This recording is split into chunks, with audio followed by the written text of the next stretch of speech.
Today we're going to talk about ratios and proportions. A ratio is simply a comparison of a number A and B using division, where B can never equal 0. It is usually expressed in simplest forms and can be expressed as the word A to B,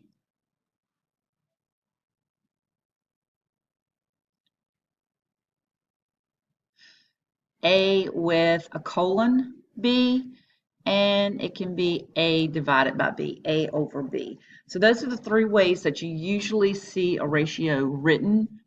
There are also some extended ratios that are ratios that can be completed with 3 or more quantities. This is just using 2 comparisons here.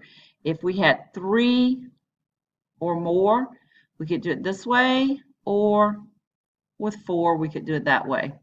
Okay?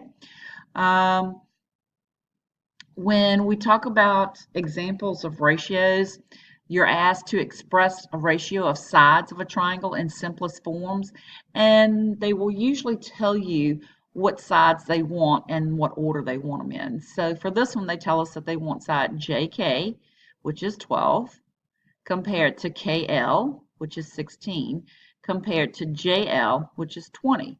So when we look at it, we simply compare the sides as they are written, and then we can notice what will go into all 3 of those terms. Well, 4 will go into all 3 of those terms, and we reduce them by 4, so this becomes a comparison of 3 to 4 to 5. Remember, they're comparisons. Ratio is a comparison of numbers, so we always want them written in simplest form. Equivalent ratios are ratios that have the same simplified form. So an example here would be to express the ratio of the width and the height of a rectangle. So we're going to take the width, divide it by the height. And for this one, it's going to be 30 over 15, and 30 over 15 can be reduced to 2 to 1, or 2 over 1. Here's the sample problem. I ask you to simplify 35 to 7. Well, 7 will go into both of those. So this is going to be a ratio of 5 to 1, or 5 over 1. For B, we have 45 to 63. How can we reduce those? Well, 9 will go into both of those. 9 goes into 45. 5 times 9 goes into 63, 7. So 5 to 7 would be our simplified ratio. 13 to and 39, so 13 will go into 39. We can reduce that. That's 3 over 1. So 3 over 1, 3 to 1. Either of those, it can be written. If we're asked to write the ratio expressing the slope of each line segment, so we want the slope from A to B. So the slope for this one would be the differences in our B values over the differences in our X values. So we have an ordered pair here. A is at -4, 5. B is at 3, 6. So we're looking at our Y values. So 6 minus 5 over 3 minus a -4. This gives us 1. This gives us 7. So that's our ratio, 1 to 7. When we look at the slope of line B, C is located at -4, 2. D is located at 0, -6.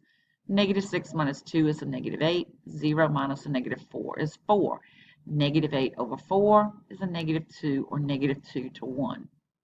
And then the third line is going to be E to F. So this is 3, -4, and 6, 4 are our points that we're using. 4 minus a -4, that's 8. And 6 minus 3 gives us 3, so 8 to 3 would be our ratio for that. Proportion is an equation. We didn't have an equal sign before. We were just simplifying fractions. So a proportion takes our fractions and sets them equal to each other. So an equation is stating that 2 ratios are equal to each other. All right? And when we talk about a proportion, we have 2 different types of numbers that are in our proportion. Our extremes and our means.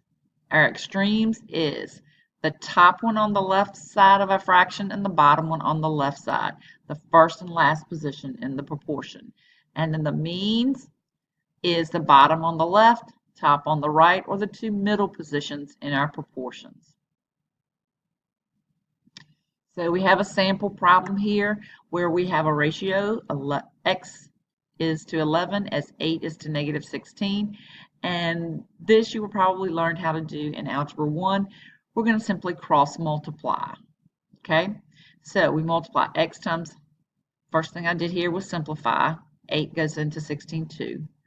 Or you could multiply it, just makes it bigger to divide, but that's fine. You still get the same answer. So we would get negative 2x is equal to 11. Divide by negative 2, right? So you get x is equal to a negative 44. Here we have two problems, so I'm going to have to use my distributive property here. So I get 6 times 2y and a negative 6 times 7 is equal to 8 times 9. This would give me a negative 12y minus 42 equals 72. I add 42 to 72, add the same thing to both sides. So I get a negative 12y is equal to 114. I can reduce both of those by 12. So I end up with a negative 19 over 2. So negative 19 to 2 would be my ratio. That's what y would equal.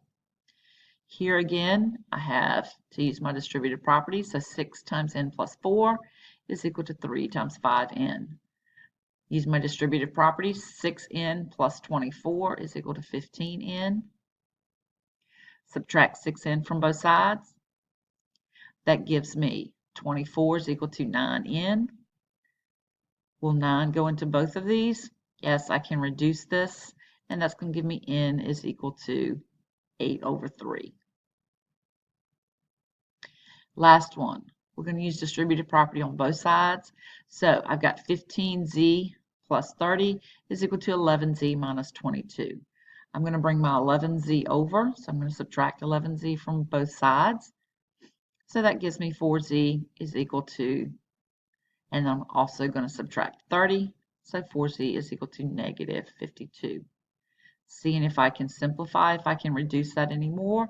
By 4, I reduce both of them, and that'll go in there evenly, so that's a negative 13. So z would equal to a negative 13 in this example. Cross products property. In a proportion, the product of the extremes is equal to the product of the means. So if I multiply here, I get AD is equal to BC. All right, AD is equal to BC. This should be AD is equal to BC. Your reciprocal property says if two ratios are equal, then their reciprocals are also equal. So if I flip this and I flip this, they're still the same. They're still equal to each other. If you interchange the means of a proportion, then you form another true proportion. So if I switch B and C, I still get the same answer. In a proportion, if you add the value of each ratio's denominator to its numerator, then you form another true proportion. So if I add plus B on the top here, and if I add plus D on the top here, I will still get the same answer when I multiply. Take a minute, pause the video, work this one out on your paper, and see if you get the same answer. Now that you've worked this out, hopefully you multiply, cross multiply, and you end up with x is equal to 21. For B, take a minute, write the problem down, pause the video. Once you've finished, you're going to cross multiply. When you cross multiply, this is what you should end up with. And remember, you have a squared, so when you take the square root, you're going to have both a positive 5 and a negative 5. You actually have two answers for this one. For problem C, take a minute, write the problem down, and pause, work it out.